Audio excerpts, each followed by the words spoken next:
All right, what I can do is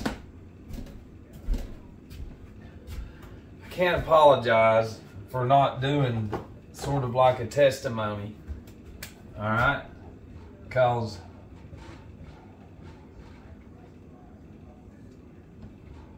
you know where that word comes from? Like in the old days, in there, if you lost, then you lost those.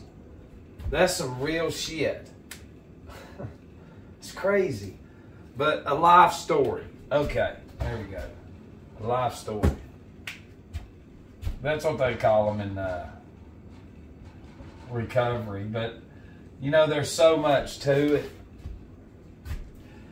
But we can start. I want to share on what was some of the beginning of this that manifested, that was in me.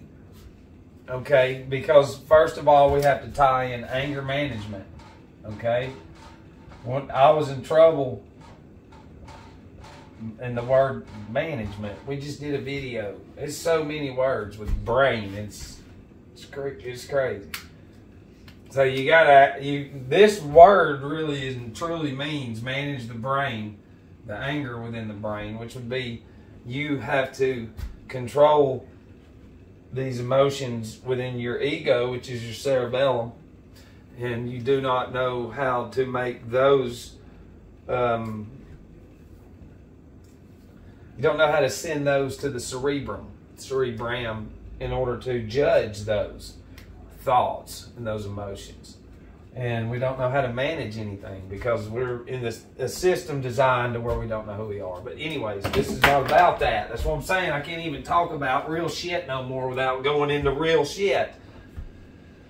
So I had to go to anger management.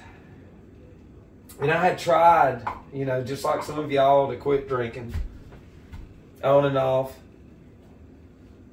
And I'd gotten into some trouble. I can't remember. I'd have to go through my notes. And I got kicked out of anger management. Okay? So I get kicked out. And I was in a group. All right? And there was, I think, 6 of us at $40 a piece. So that's $200 total, you know, for, I think, 75 minutes.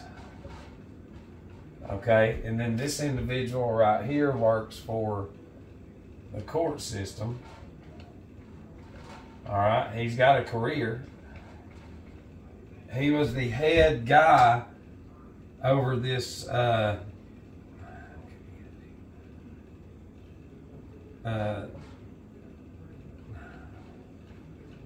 he was the head.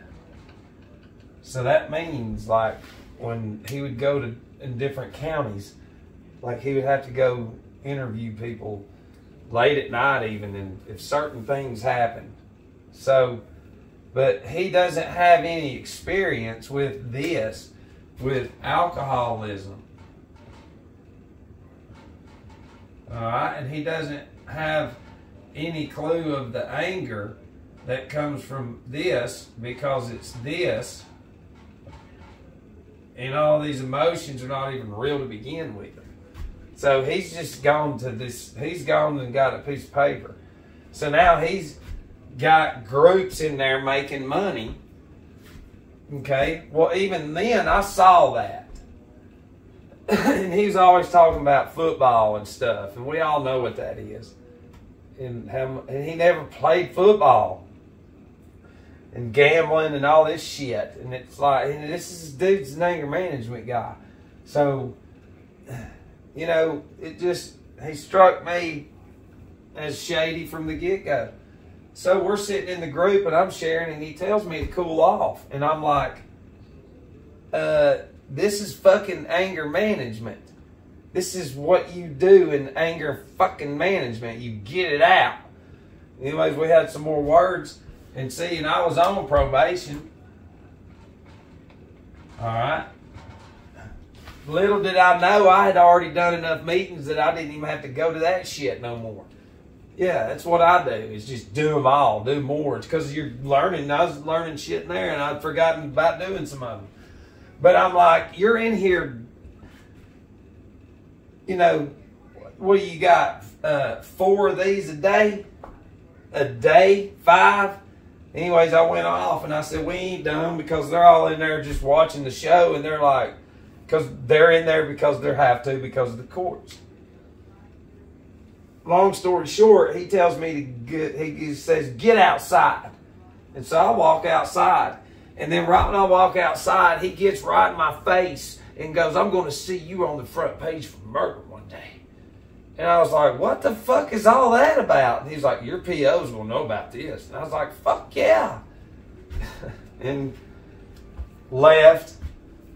Now, I wasn't in recovery or nothing. But then I went to my PO the next day, and she was like, yeah, Michael, funny how his name's Michael, and said he called. Yeah, but I told him, I said, well, truthfully, he was done with all of it, so he's not in trouble. But he told me he was going to see me on the front page for murder. Never saw him again. So I called him out with his career, because I said, you don't go through what we go through. They like throwing that shit in there with nothing. It just, you know, you can just get loud and be excited, and they throw that in there because it costs money. And recognizing that even back then. But he was a little bit shady fucking Ari being, a little nerd with it. And he'd always have his leg across his knee, like, you know what I mean, like that. And have his elbow on it, and he'd always push his glasses up, bald-headed. Yeah, little short dude. And he told me that. And dude, listen, that kind of stuck with me. Because I actually seen a couple of them guys sometime after that, and they were like, hey man, I remember you. Man, that was fucked up. Boy, he didn't like that. And I was like, yeah, I know. Well, if you fast forward to that day right there, December the 17th, of 2014, of when I relapsed, because from anger management and all that shit, getting done with the paper, and then, you know, kept relapsing, trying to get better relapsing, doing it on your own, and then eventually, dude, it was just so bad to where I had taken $5 of change out of my daughter's piggy bank, and then took my ex's vehicle to my mom's and begged her for some money to get a can of dip. And she gave me $5, and that's when I went and bought 2 6-pack, 16 ounces. So it was 18 12-ounce natural ices if you add it up that way.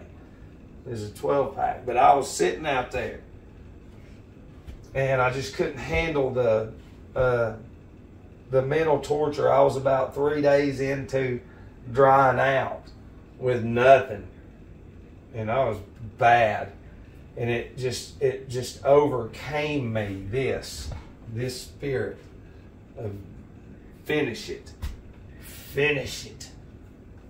and so went and got that and sat out there and chugged them, and then came in and was blacked out. And then that's whenever my ex had called the law. And even them was, you know, you talk to them later on down the road, and they'll say that they saw a demon. Like, my physical form was demonic. And so, because some shit happened. And when shit happens, the law shows up. And so I had to go to the ER. Don't even remember really. And then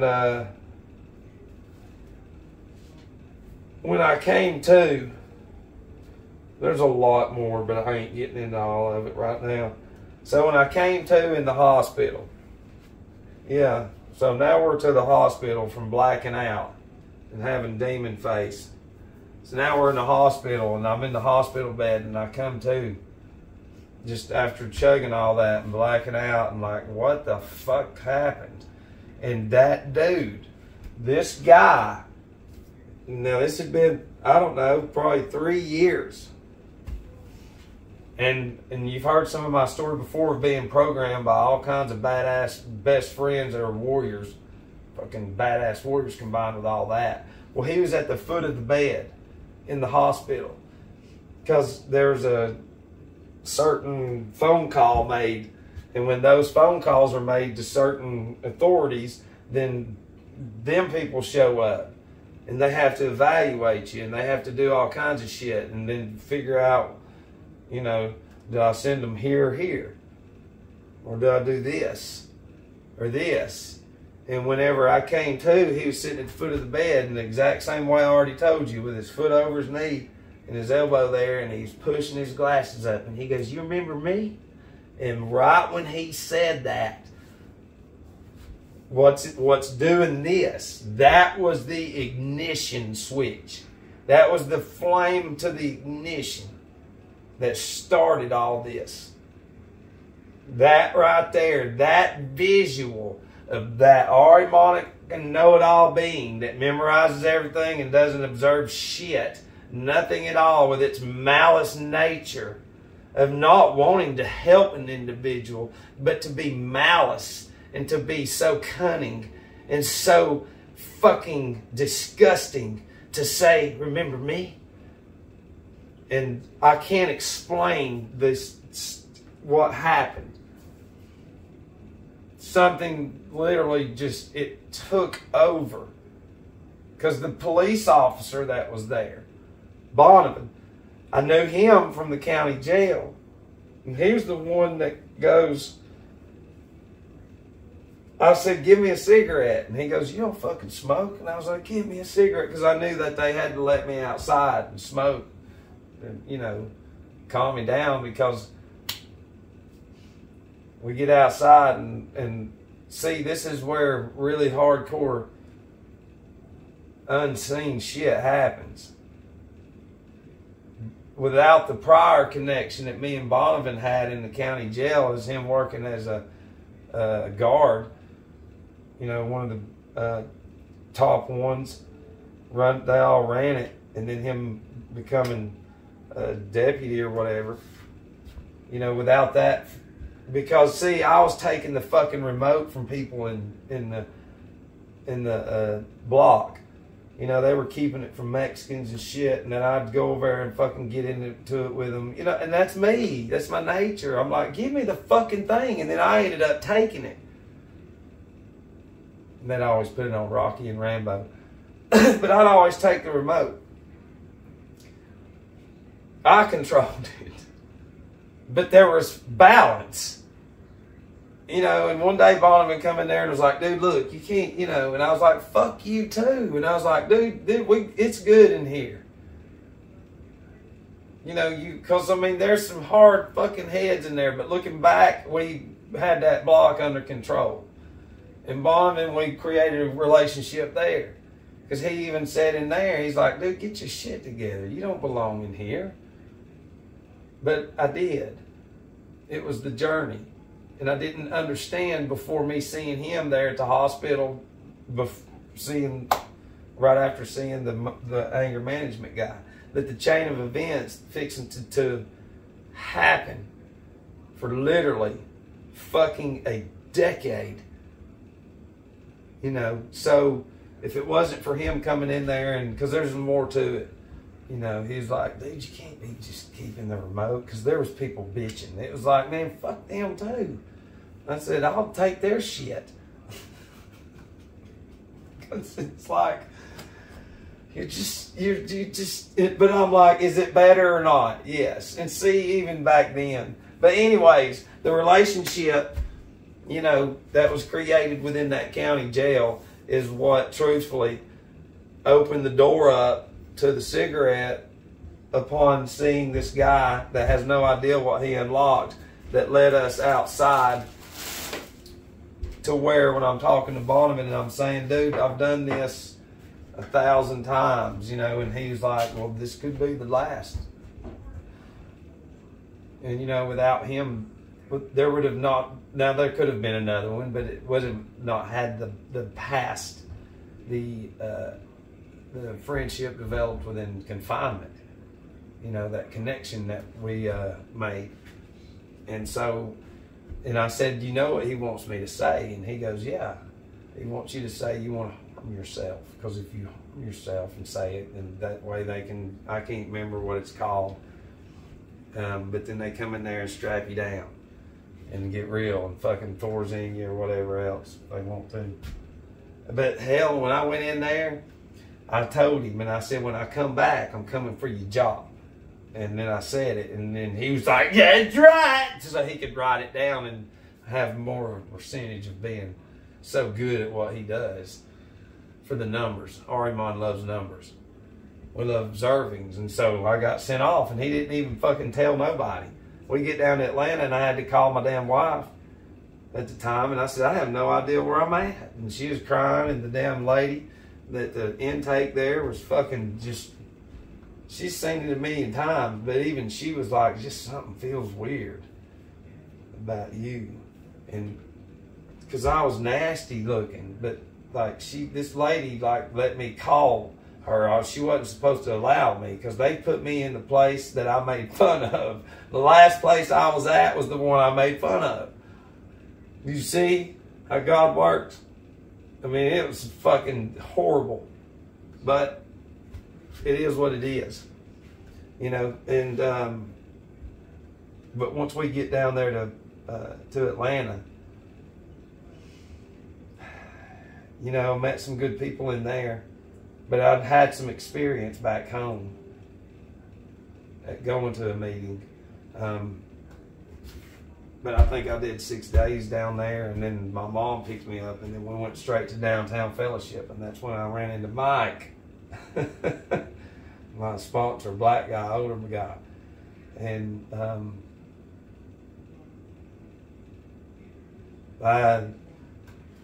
the rest is here.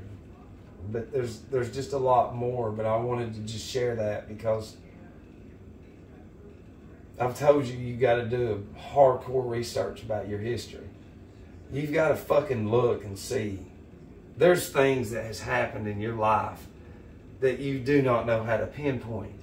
And without that event happening, or without you having a relationship with somebody you don't even know that you run into down the road, you have no idea that they're a fucking angel. Literally. From God. And that's the whole thing is, it's just like the people around me. And I'm not telling, this is not to them, but we don't know, and this is including me, because I have to work on it. We don't know who that we're around. I'm being for real. We do not respect each other. We give each other, I ain't never been in trouble. Look at who I am. It's ugly as shit. And you know where God is in all those rehabs and detoxes, AA meetings, NA. Yeah. There ain't no image in there. There ain't nothing but fucking broken ass souls and broken Holy Spirits in there. And see if you can get into some of the meetings and listen to people that literally hate God, and hate Jesus, and hate it all. And when you keep hearing, keep coming back, and they're like, quit fucking saying that. But then if they do, you watch it happen. And see, that's what the world doesn't want you to know. Because the same way that these people, even the ones around me, they have no idea they're going straight into destruction. And we're pulling out of it. But we're learning how to look at our life. It's a fucking recipe. But like Mike, you know, when I went to the meeting, I had never really broke down like I did in there. Because we came straight from Atlanta, and I said, we got to go to a meeting first. And then we got in there, and it was more black than white, because that's the, you know, Sonny that just passed when I was young, when my dad bought that restaurant. I was in the 8th, 9th grade, and Sonny used to take me to the projects with him. He said, you're not going to get better playing where you play. And he was right, with just little white dudes. And I was the only white dude in a lot of places, and like he had to really take up for me. But he really, really taught me how to compete You know what I mean? And how to fight through adversity. And he didn't have to do that. You know? And see, and people don't understand that. It's sad to know that people pass. They don't die. We just pass to the other side. And I'm not going to say they don't, but they're not vocal enough on what this individual, a role that they played in their life, not just at a fucking funeral, but I'm talking about always speaking about it, putting pictures up to remind you instead of just letting it fade away. And I have some pictures over here. It ain't a ritual thing, but I'm sure the people that come over here, like, because I have a fucking owl. It's just an owl. I found an owl. Somebody's throwing away an owl, and you know what I mean? It's like it's an owl. It's very big to the hidden occult shit. But it's just an owl, and you can put it out there and get some more birds to fly around. It's just, you know what it is. But I put it up on my fridge, and somebody said, well, you know, I know you're in Moloch and everything. And I'm like, what? What would give you any fucking reason in Bohemian Grove, whatever? And I'm like, so you're into studying that. So everything you see with an owl, that's automatically, and I'm like, you're fucking insane. And I said, it's ours before it's evil's. See, we had it all, and then evil was predicted to do what it does. So it's just nothing new under the sun. It's like in The Last Witch Hunter, when Vin Diesel and the little dude's walking, and he goes, it's a different world. And he goes, only on the surface. That's what Vin Diesel says. It's the same. It's just on the surface, it's different. And they tell you in everything. You know, but we were at the meeting in Downtown Fellowship, and it got around to me to speak. And well, I just let it out because, you know, you try so hard on your own, and you have no idea that it's you. And by God, and there was no more fighting me. It was it. I was ready because the experience and all that was enough, and it was time for God to start rebuilding through messengers. You know, and Mike wrote on the paper, they passed around all the numbers, and on it said, call me. He was the only one that could call me next to his, and I called him, and that's when he said, look, you know, because he taught me how to be intimate without being all sick in the head. It's when you get to know somebody. You can open up to them and not worry about them speaking about anything, because you're emptying out all that nasty shit that you've been carrying. And see, that's the thing is all that nasty shit that people carry is what I'm against. We get it out, they all keep it in, and that's one unit. And yeah, I'm talking about the ones right next to me, and you can apply it to anywhere. If you don't go with the norm in any group, it doesn't matter. It goes, then you're an outcast.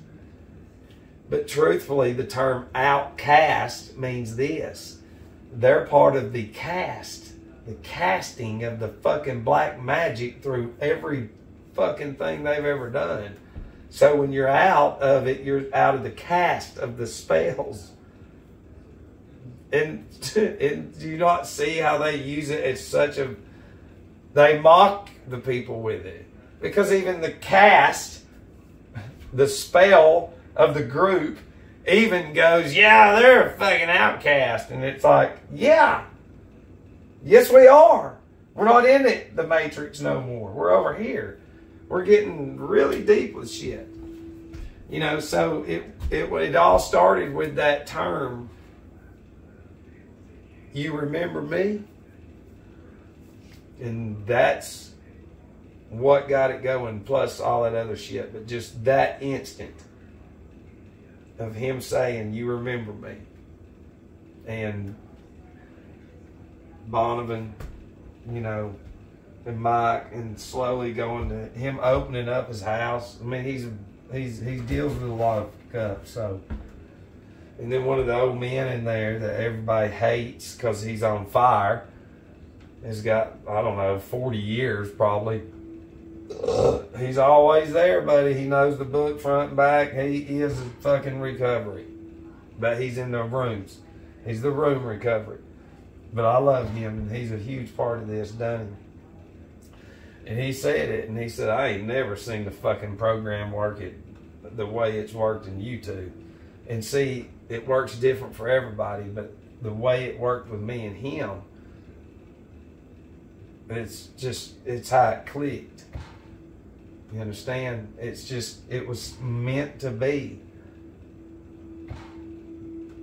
And it's just like anything that you're going to go through. I know you're going to have doubts. You're going to have... There's nothing fucking worse than being locked up and away from things. But, you know, sometimes it is the best thing for you.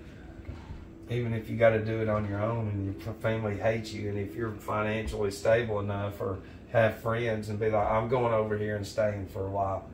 What? Yeah, I got to fucking get better. And it doesn't matter. I mean, it's...